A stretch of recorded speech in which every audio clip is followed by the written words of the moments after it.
Primeira carta do apóstolo Paulo a Timóteo, capítulo 1. Paulo, apóstolo de Cristo Jesus, por ordem de Deus, nosso Salvador, e de Cristo Jesus, a nossa esperança, a Timóteo, meu verdadeiro filho na fé. Graça, misericórdia e paz da parte de Deus Pai e de Cristo Jesus, o nosso Senhor. Partindo eu para Macedônia, roguei-lhe que permanecesse em Éfeso para ordenar a certas pessoas que não mais ensinassem doutrinas falsas e que deixem de dar atenção a mitos e genealogias intermináveis que causam controvérsias em vez de promoverem a obra de Deus, que é pela fé. O objetivo desta instrução é o amor que procede de um coração puro, de uma boa consciência e de uma fé sincera. Alguns se desviaram dessas coisas, voltando-se para discussões inúteis, querendo ser mestres da lei, quando não compreendem nem o que dizem, nem as coisas acerca das quais fazem afirmações tão categóricas. Sabemos que a lei é boa, se alguém a usa de maneira adequada. Também sabemos que ela não é feita para os justos, mas para os transgressores e insubordinados, para os ímpios e pecadores, para os profanos e irreverentes, para os que matam pai e mãe, para os homicidas, para os que praticam imoralidade sexual e os homossexuais, para os sequestradores, para os mentirosos e os que juram falsamente, e para todo aquele que se opõe à sã doutrina. Essa sã doutrina se vê no glorioso evangelho que me foi confiado, o evangelho do Deus bendito. Dou graças a Cristo Jesus, nosso Senhor, que me deu forças e me considerou fiel, designando-me para o ministério, a mim que anteriormente fui blasfemo, perseguidor e insolente. Mas alcancei misericórdia, porque o fiz por ignorância e na minha incredulidade. Contudo, a graça de nosso Senhor transbordou sobre mim, juntamente com a fé e o amor que estão em Cristo Jesus. Esta afirmação é fiel e digna de toda aceitação. Cristo Jesus veio ao mundo para salvar os pecadores, dos quais eu sou o pior. Mas, por isso mesmo, alcancei misericórdia, para que em mim, o pior dos pecadores, Cristo Jesus demonstrasse toda a grandeza da sua paciência, usando-me como um exemplo para aqueles que nele haveriam de crer para a vida eterna. Ao Rei eterno, ao Deus único, imortal e invisível, sejam honra e glória para todos sempre. Amém. Timóteo, meu filho, dou-lhe esta instrução, segundo as profecias já proferidas a seu respeito, para que, seguindo-as, você combata o bom combate, mantendo a fé e a boa consciência que alguns rejeitaram, e por isso naufragaram na fé. Entre eles estão Himeneu e Alexandre, os quais entreguei a Satanás, para que aprendam a não blasfemar.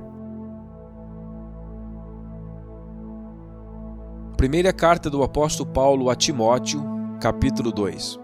Antes de tudo, recomendo que se façam súplicas, orações, intercessões e ação de graças por todos os homens, pelos reis e por todos os que exercem autoridade, para que tenham uma vida tranquila e pacífica, com toda a piedade e dignidade. Isso é bom e agradável perante Deus, nosso Salvador, que deseja que todos os homens sejam salvos e cheguem ao conhecimento da verdade. Pois há um só Deus, um só mediador entre Deus e os homens, o homem Cristo Jesus, o qual se entregou a si mesmo como resgate por todos. Esse foi o testemunho dado em seu próprio tempo. Por isso fui designado pregador e apóstolo, mestre da verdadeira fé aos gentios. Digo-lhes a verdade, não minto. Quero, pois, que os homens orem em todo lugar, levantando mãos santas, sem ira e sem discussões. Da mesma forma, quero que as mulheres se vistam modestamente, com decência e discrição, não se adornando com tranças, nem ouro, nem pérolas, nem roupas caras, mas com boas obras, como convém às mulheres que professam adorar a Deus. A mulher deve aprender em silêncio, com toda a sujeição. Não permito que a mulher ensine, nem que tenha autoridade sobre o homem. Esteja, porém, em silêncio, porque primeiro foi formado Adão e depois Eva, e Adão não foi enganado, mas sim a mulher, que tendo sido enganada, tornou-se transgressora. Entretanto, a mulher será salva dando à luz filhos, se elas permanecerem na fé, no amor e na santidade, com bom senso. Primeira carta do apóstolo Paulo a Timóteo, capítulo 3. Esta afirmação é digna de confiança. Se alguém deseja ser bispo, deseja uma nobre função. É necessário, pois, que o bispo seja irrepreensível, marido de uma só mulher, sóbrio, prudente, respeitável, hospitaleiro e apto para ensinar. Não deve ser apegado ao vinho, nem violento, mas sim amável, pacífico e não apegado ao dinheiro. Ele deve governar bem sua própria casa, tendo os filhos sujeitos a ele com toda a dignidade. Pois, se alguém não sabe governar sua própria família, como poderá cuidar da igreja de Deus? Não pode ser recém-convertido, para que não se ensoberbeça e caia na mesma condenação em que caiu o diabo. Também deve ter boa reputação perante os de fora, para que não caia em descrédito nem na cilada do diabo. Os diáconos igualmente devem ser dignos, homens de palavra, não amigos de muito vinho, nem de lucros desonestos. Devem apegar-se ao mistério da fé com a consciência limpa. Devem ser primeiramente experimentados. Depois, se não houver nada contra eles, que atue como diáconos. As mulheres igualmente sejam dignas, não caluniadoras, mas sóbrias e confiáveis em tudo. O diácono deve ser marido de uma só mulher, governar bem seus filhos e sua própria casa. Os que servirem bem alcançarão uma excelente posição e grande determinação na fé em Cristo Jesus. Escrevo-lhe estas coisas, embora espero ir vê-lo em breve. Mas, se eu demorar, saiba como as pessoas devem comportar-se na casa de Deus, que é a igreja do Deus vivo, coluna e fundamento da verdade. Não há dúvida de que é grande o mistério da piedade. Deus foi manifestado em corpo, justificado no Espírito, visto pelos anjos, pregado entre as nações, crido no mundo e recebido na glória. Primeira carta do apóstolo Paulo a Timóteo, capítulo 4. O Espírito diz claramente que nos últimos tempos alguns abandonarão a fé e seguirão espíritos enganadores e doutrinas de demônios. Tais ensinamentos vêm de homens hipócritas e mentirosos, que têm a consciência cauterizada e proíbe o casamento e o consumo de alimentos que Deus criou para serem recebidos com ação de graças pelos que creem e conhecem a verdade. Pois tudo que Deus criou é bom, e nada deve ser rejeitado se for recebido com ação de graças, pois é santificado pela palavra de Deus e pela oração. Se você transmitir essas instruções aos irmãos, será um bom ministro de Cristo Jesus, nutrido com as verdades da fé e da boa doutrina que tem seguido. Rejeite, porém, as fábulas profanas de velhas e exercite-se na piedade. O exercício físico é de pouco proveito. A piedade, porém, para tudo é proveitosa, porque tem promessa da vida presente e da futura. Esta é uma afirmação fiel e digna de plena aceitação. Se trabalhamos e lutamos, é porque temos colocado a nossa esperança no Deus vivo, Salvador de todos os homens, especialmente dos que creem. Ordene e ensine estas coisas.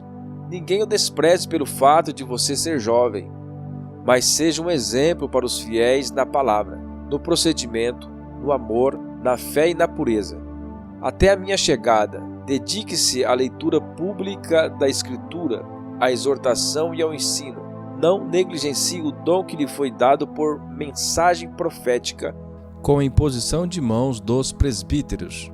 Seja diligente nestas coisas. Dedique-se inteiramente a elas. para que todos vejam o seu progresso. Atende bem para a sua própria vida e para a doutrina, perseverando nesses deveres, pois, fazendo isso, você salvará tanto a si mesmo quanto aos que o ouvem. Primeira carta de Paulo a Timóteo, capítulo 5. Não repreenda asperamente ao homem idoso, mas exorte-o como se fosse seu pai. Trate os jovens como a irmãos, as mulheres idosas como a mães e as moças como a irmãs com toda a pureza. Trate adequadamente as viúvas que são realmente necessitadas.